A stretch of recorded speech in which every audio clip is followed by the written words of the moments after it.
Haleluya. Shalom saudara yang dikasih dalam Tuhan. Puji Tuhan, sukacita bagi saya untuk dapat kembali menyapa setiap umat Tuhan dimanapun Bapak Ibu Saudara berada melalui program Bible and Coffee. Saudara yang dikasih dalam Tuhan, saya kembali mengajak setiap umat Tuhan untuk kita kembali merenungkan firman Tuhan. Kita merenungkan firman Tuhan karena kita tahu firman Tuhan yang membersihkan hidup kita, sehingga semakin hari kita semakin murni di hadapan Tuhan. Dan firman Tuhanlah yang menerangi setiap langkah kita agar kita tidak lagi tinggal dalam kegelapan, melainkan kita tinggal dalam terang Tuhan yang ajaib. Saya kembali mengajak setiap umat Tuhan, kita akan merenungkan firman Tuhan, kita berdoa. Kita datang kepada Tuhan.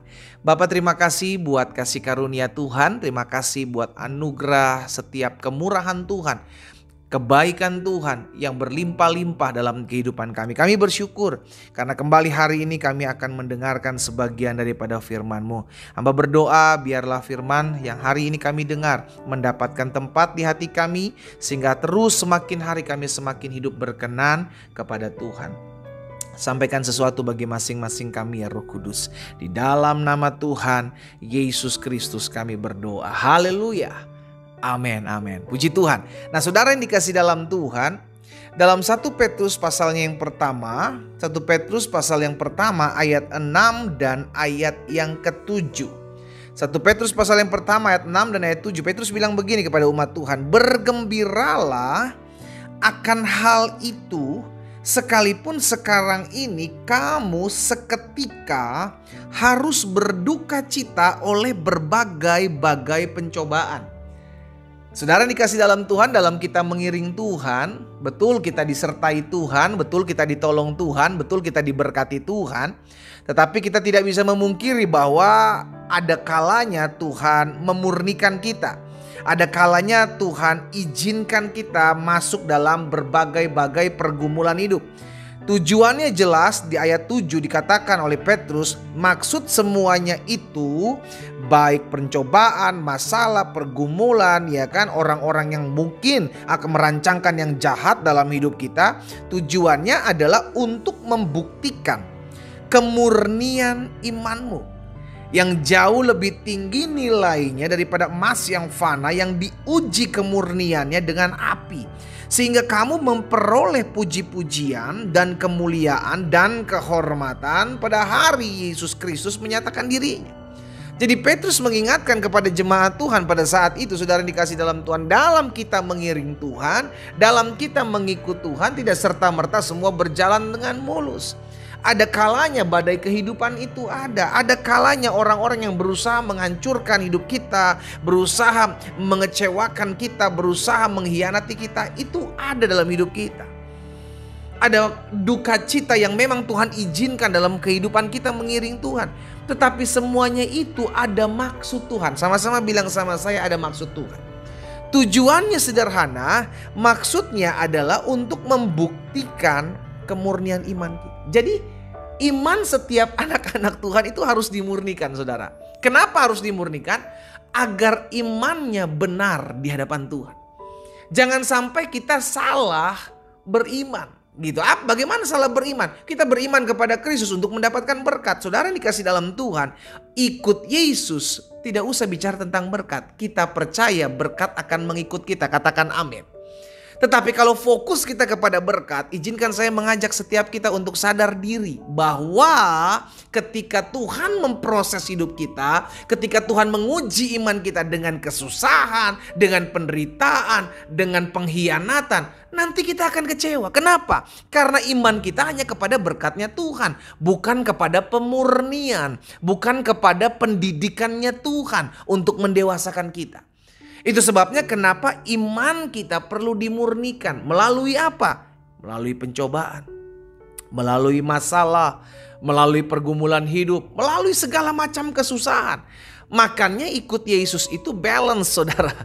Tidak hanya bicara tentang berkat, tetapi bicara tentang sangkal diri pikul salib. Karena itu yang Yesus bilang, barang siapa mengikut aku, ia harus siap sangkal diri. Ia harus pikul salib dan mengikut aku setiap hari. Tetapi di sisi lain juga Tuhan menjanjikan bahwa ketika engkau meninggalkan segala sesuatu untuk mengikut aku, maka engkau akan mengalami berkat-berkat Tuhan. Jadi bukan hanya bicara tentang berkat dalam mengikut Tuhan, tapi ada proses, ada pembentukan. Sebaliknya bukan hanya bicara tentang pembentukan penderitaan saja terus menerus, no. Tetapi ada penghiburan dari Tuhan, ada berkat-berkat Tuhan yang memberikan kita kekuatan untuk tetap terus berjalan maju dalam mengikut Tuhan. Jadi dalam mengiring Tuhan ada yang disebut dengan iman yang dimurnikan. Saudara yang dikasih dalam Tuhan. Nah, ini yang perlu kita sadari. Sehingga akhirnya iman kita tidak hanya fokus kepada pemberiannya Tuhan, kepada dompetnya Tuhan, kantongnya Tuhan, berkat-berkatnya Tuhan. Tetapi kita mesti sadar, di sisi lain ada yang disebut dengan pendewasaan.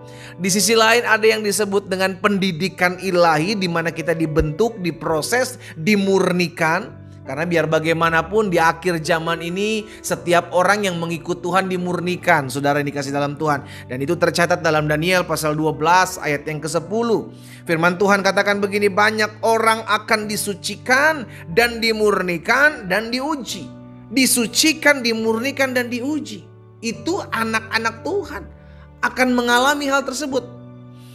Tetapi orang-orang fasik akan berlaku fasik. Tidak seorang pun dari orang fasik itu akan memahami pembentukan itu, disucikan itu, dimurnikan dan diuji itu, saudara. Tetapi orang-orang bijaksana, orang-orang yang takut akan Tuhan akan memahaminya. Oh, berarti saya mesti sadar, dalam saya mengiring Tuhan, saya akan mengalami penyucian, saya akan mengalami pemurnian, saya akan mengalami pengujian. Tujuannya jelas, supaya melalui berbagai-bagai pencobaan, berbagai-bagai duka cita, berbagai-bagai kesusahan, saya dimurnikan imannya. Tujuannya supaya kamu memperoleh puji-pujian dan kemuliaan dan kehormatan pada hari Yesus Kristus menyatakan dirinya. Oh, haleluya. Saudara yang dikasih dalam Tuhan, apapun keadaanmu hari-hari ini, stop komplain, stop mengeluh, stop bersungut-sungut. Ingat, keadaan ini adalah keadaan di mana Tuhan sedang menguji imanmu. Kalau engkau berhasil di ujian, setiap kali ada masa-masa pengujian, maka ada masa tahapan engkau selesai melewati masa pengujian. Iya kan, tidak serta-merta semua hidupmu adalah pengujian. No, di tengah-tengah pengujian Tuhan beri kekuatan. Di tengah-tengah penyucian hidup, di tengah-tengah pemurnian iman kita, Tuhan berikan kekuatan. Saya mengajak setiap umat Tuhan dimanapun kita berada, yang mungkin hari-hari ini engkau sedang mengalami tantangan, engkau sedang mengalami masalah, engkau sedang mengalami pergumulan, engkau sedang mengalami hari-hari yang sedang down dalam hidupmu.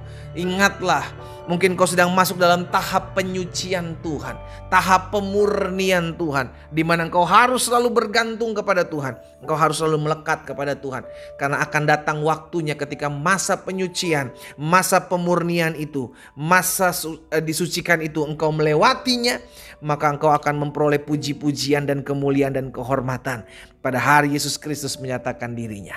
Kita berdoa, kita datang kepada Tuhan.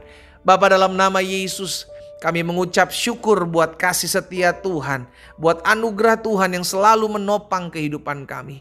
Bapa, secara khusus hamba berdoa biarlah firman termaterai dalam hidup kami, bahwa sejati dalam kami mengiring Tuhan tidak serta-merta semua berjalan sesuai dengan apa yang kami inginkan. Tidak serta-merta semua berjalan sesuai dengan apa yang selalu kami inginkan. Tetapi kami percaya ada masanya, ada tahapnya, di mana kami mengalami pemurnian, kami mengalami pengujian, kami mengalami fase di mana kami mau masuk ke dalam pembentukan kemurnian iman kami. Sehingga semakin hari iman kami dimurnikan, semakin hari semakin berkenan kepada Tuhan. Hamba berdoa di dalam nama Tuhan Yesus, kalau ada di antara mereka umatmu yang hari-hari ini imannya sedang dimurnikan, hamba berdoa dalam nama Yesus mereka diberikan kekuatan, sehingga mereka keluar sebagai orang-orang yang lebih daripada pemenang, yang akan menerima puji-pujian, menerima kemuliaan dan kehormatan pada hari Yesus Kristus menyatakan dirinya.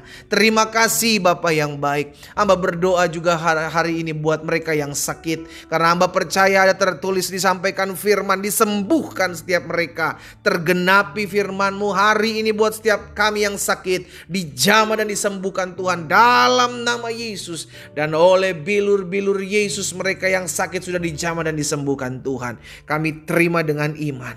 Terima kasih Bapa yang baik. Berkat-Mu ada atas masing-masing kami umat-Mu. Di dalam nama Yesus Kristus Tuhan kami berdoa. Haleluya. Amin. Amin.